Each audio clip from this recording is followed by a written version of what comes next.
있어요 모두 보고 싶었어 우리도 어쩜 이렇게 시간이 안 가는지 정말. Perkenalkan, nama saya Aziah Nurzaman. Saya dari kelas 2B dengan NPM 2213023041. Di sini saya akan menjelaskan tentang perubahan kimia. Apa itu perubahan kimia? Perubahan kimia adalah salah satu perubahan yang terjadi pada bentuk dan ukuran zat yang kemudian menghasilkan zat baru.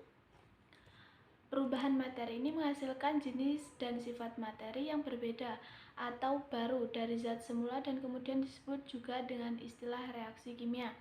Reaksi kimia ini menimbulkan substansi atau komposisi penyusun zat yang berubah menjadi rumus kimia yang baru. Reaktan adalah unsur dari suatu reaksi, sedangkan hasil akhir dari reaksi tersebut yaitu disebut produk. Kemudian sifat-sifat perubahan kimia. Yang pertama keterbakaran. Keterbakaran adalah salah satu sifat perubahan kimia yang tidak dapat mengembalikan zat menjadi bentuk-bentuk awalnya. Yang kedua, membusuk. Membusuk yang dapat ditandai dengan perubahan warna, ukuran, dan kemunculan bau karena terjadi perubahan zat yang terkandung dalam benda. Yang ketiga, kereaktifan. Kereaktifan yaitu karena adanya reaksi logam dan oksigen yang dapat mengubah zat benda dengan bentuk kelembapan atau suhu. Yang keempat, mudah meledak karena zat-zat aktif yang bisa saja berubah dalam kondisi tertentu. Yang keenam, terlarut. Terlarut adalah gejala perubahan kimia karena sifatnya yang membuat zat bisa tercampur sempurna sehingga tidak dapat lagi dipisahkan atau dikembalikan pada bentuk semula. Kemudian, ciri-ciri perubahan kimia. Yang pertama, terjadi perubahan suhu.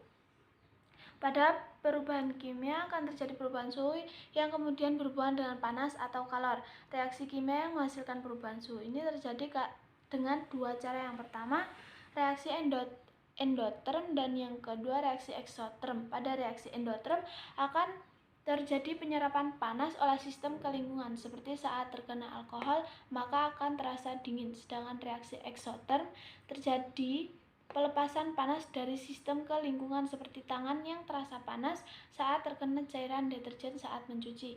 Yang kedua, terjadi perubahan warna. Perubahan kimia yang terjadi pada zat atau material benda cenderung mengubah warna karena warna adalah salah satu tanda kandungan sifat kimia zat itu sendiri. Jadi wajar saja jika suatu zat yang mengalami perubahan kimia akan berubah warna karena komposisi zatnya juga berubah. Kemudian muncul endapan. Pada perubahan kimia terjadi endapan karena suatu zat yang sudah tidak bisa larut lagi. Hal ini bisa terjadi karena beberapa faktor yang dipengaruhi oleh larutan itu sendiri.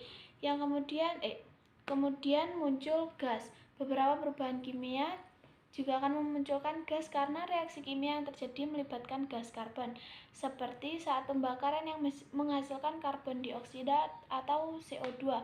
Kemudian pada proses pembusukan pada makanan atau buah-buahan yang memunculkan bau, maka ada kemunculan gas di sana, yaitu gas amonia atau NH3. Yang terakhir, terjadi perubahan pH.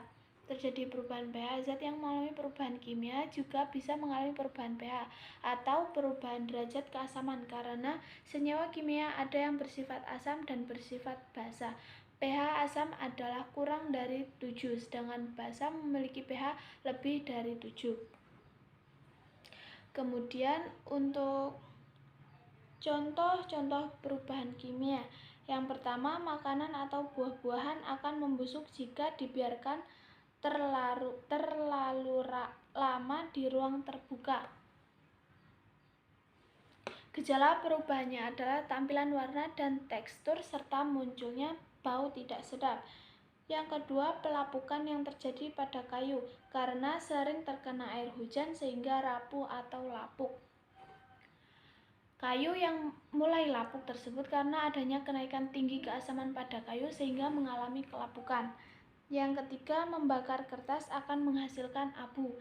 Zat pada abu tersebut sudah tidak bisa kembali lagi menjadi kertas sehingga bisa dikatakan sebagai perubahan kimia. Baik, itulah penjelasan dari saya tentang perubahan kimia. Sampai jumpa di video selanjutnya. Bye.